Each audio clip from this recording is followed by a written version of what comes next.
習ってる選手10歳の時にダンプカーに引かれてるんですね。見習いたい人いて幸せだなと思いましたね。何回も失神しては立たされる、伸びては立たされる、コーナー運ばれておいみたいな。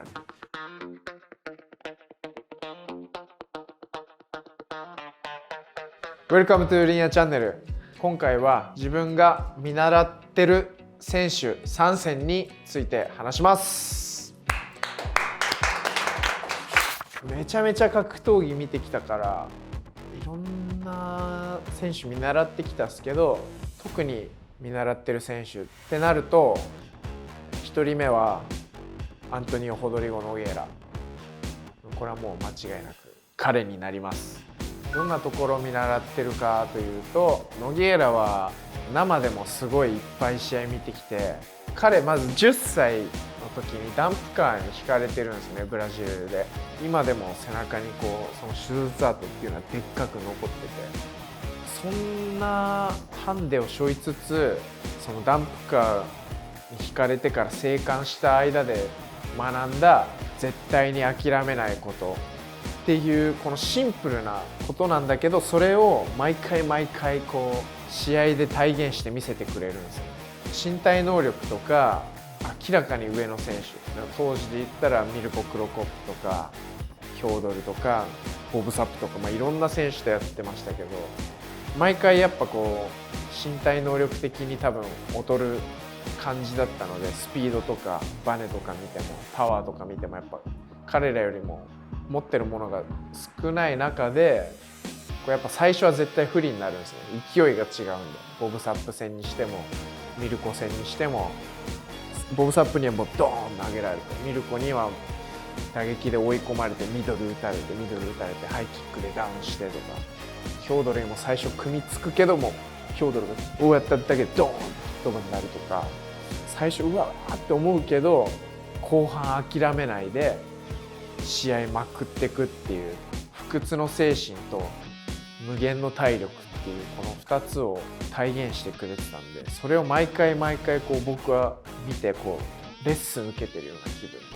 これが大事なんだぞ、これが大事なんだぞって、そういう姿にめちゃめちゃ惹かれたっすね。かつ寝技いったら技術がすごいんで、今日はどんな技出んのかなって楽しみもあるし、すっげえだからノゲーラの試合見るのは楽しみだったっすね。ちっちゃい時にそれを何回も植え付けられてるから、俺も最後頑張り抜くみたいな、自分信じて諦めないみたいな力人一倍ついたと思う。それは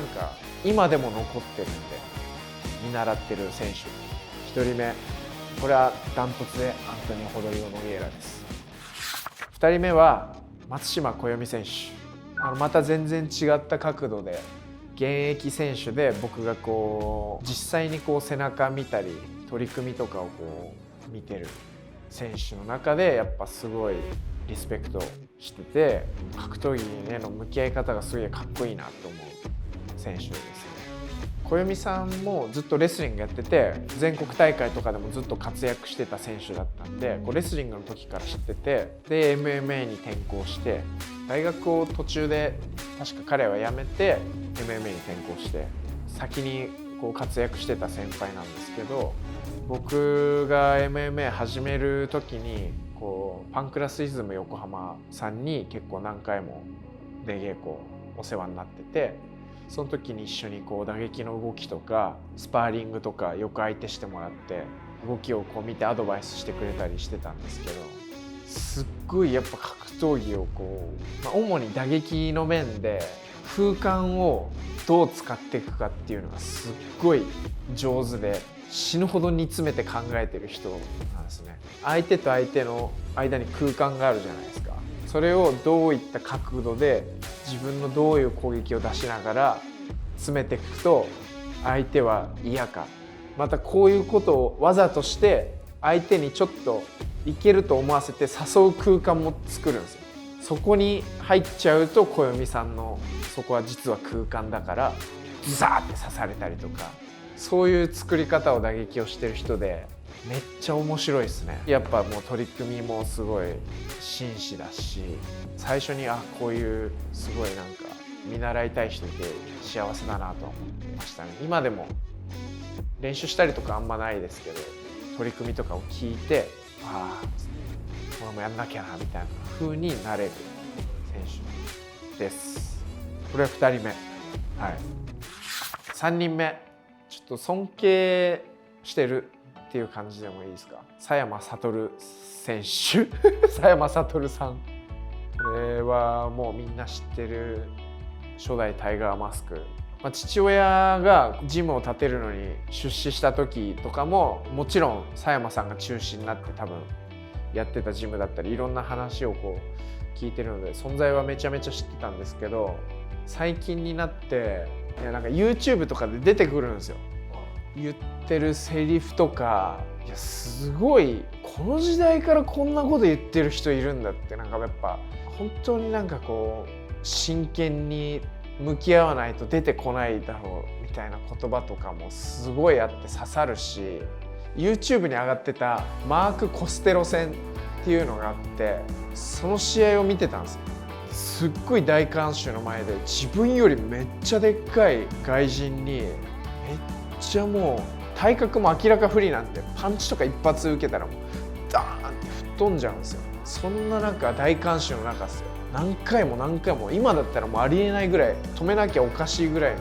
勢いなのに何回も失神しては立たされ、伸びては立たされみたいな、コーナー運ばれておいみたい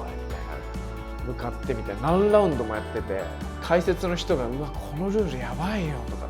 死んじゃうよって真剣にやばいと思いながら見てたら、解説の人が佐山悟は19歳19でこの経験してんのみたいな、やばみたいな、もうおかしくなっちゃうみたいな。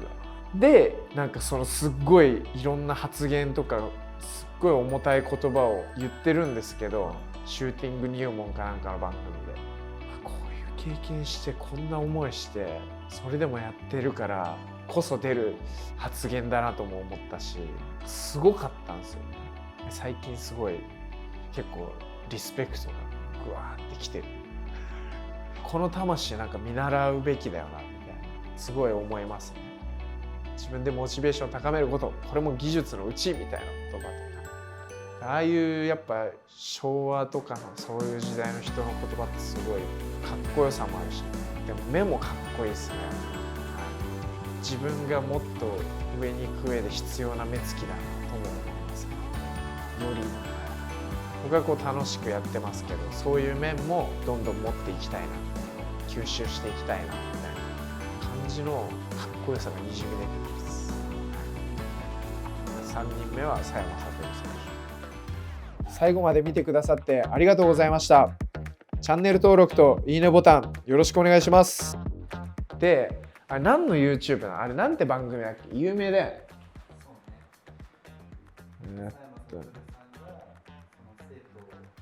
タイガーマスクとして活躍。